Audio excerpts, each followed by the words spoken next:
Hello again, I am Blunty, and between being a gamer and being a content creator, I officially never ever have enough drive space. And if you, like me, hate data management to free up storage space almost as much as I hate fussing around with restricted inventory management in RPG games, pop a comment, slap the thumb, and even if you slightly appreciate what I do, is the sub button done? Don't skip on the bell, because YouTube's sociopathic evil algorithms love suppressing my goddamn videos and I've about had enough of it.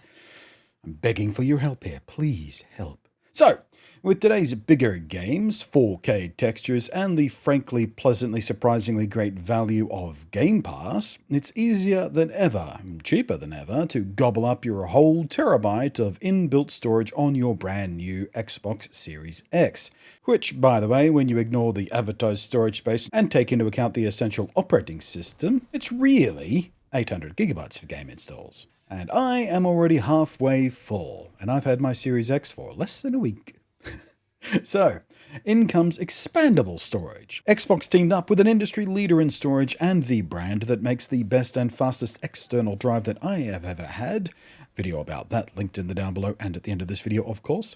Xbox and Seagate combined efforts to create a bespoke drive that, while being easily user installable and easily upgradable, unlike PlayStation, whose equivalent uses industry standard parts, sure, but requires users to partially dismantle their PS5 and take a screwdriver to its internals and directly handle raw, unprotected componentry vulnerable to things like electrostatic shock for ignorant and careless users to destroy. It's a bit more half-assed, really. Even with the benefit of standard off-the-shelf parts, hooray for that, but, that's only if you buy the right standard off-the-shelf parts, because not all of the standard off-the-shelf parts will work, and Sony still hasn't clarified which standard off-the-shelf parts are actually going to be the correct standard off-the-shelf parts, or even made the socket functional yet for us to test. Right now, it's locked out by software and completely non-functional. Sony are colossal clowns! But now that I've baited them, I'll let the fan drones screech at each other about it in yet another one of their pointless and endlessly insipid shouting matches in the down below area. Fact is though, Xbox solution is user-friendly, works on day one, and is so easy to use any idiot can do it. And you literally can't get it wrong, because it's a proprietary connection and it only fits in one way round.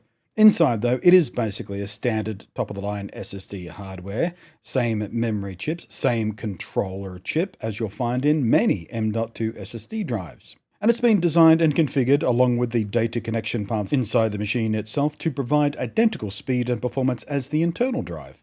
And I'll be testing that claim in just a moment.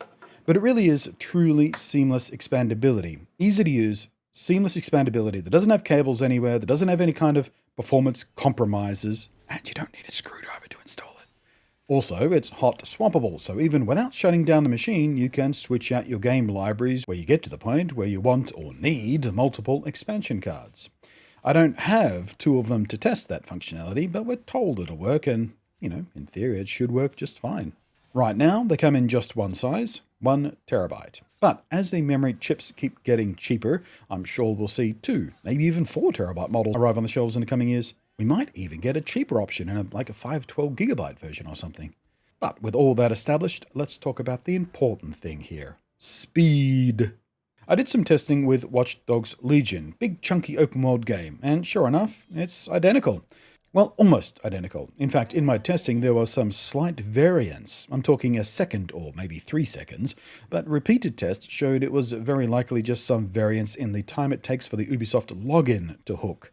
As in different tests, both the internal and the expansion storage would be faster in turn. Loading up a save file also saw the same very slight variance, and again, neither storage was consistently faster, so I'll once again blame some other system in the load process for that, rather than the pure storage speed. Again, it's more than likely to be some sort of online server check-in. And just to be sure, fast travel tells exactly the same story, and I know from different tests I've been doing with the PC version, there is some natural variance in load time here as well, even on the exact same system, on the exact same storage. But once again, here it's near enough to call identical. However, there does seem to be a consistent difference in one aspect of the expansion card. Copying huge amounts of data from the expansion card to the internal storage was always just a bit slower. In the case of Legion's 40GB install, it was about 9 seconds difference. So nothing that'll be an actual real-life issue for normal KS users. Worst possible case scenario, you're moving like a dozen games all at once, and it will cost you an extra minute or two perhaps. But if you're moving that much data around, you're pretty much prepared to sit for a while. In the case of external USB-connected drives, you can use both mechanical hard drives and SSDs for storage of games and media. But because USB 3 is a lot slower than the data interface expansion card and the internal drive use, there's some restrictions on what you can actually do. Media, like movies and music, are absolutely fine either way. Games are sometimes fine. Any native Series X game, including those like Forza Horizon 4, which are last-gen games but with Series X enhanced performance and graphics patches, will not play from external drives regardless of their technology. But you can put them on external drives for cold storage there. Unplayable, but you can copy them back to the main storage and then play them there. And the reason you might want to do this is to save yourself a re-download later if you have slow or restricted or capped or metered internet connections. Backwards compatibility games and Xbox One games without next-gen patches will install to and run from external drives of both kinds, solid-state and mechanical. For Xbox 360 games, there's more or less no useful difference in speed, even when comparing the internal storage versus a simple 5200 RPM USB 3.0 mechanical drive, the slowest possible compatible solution.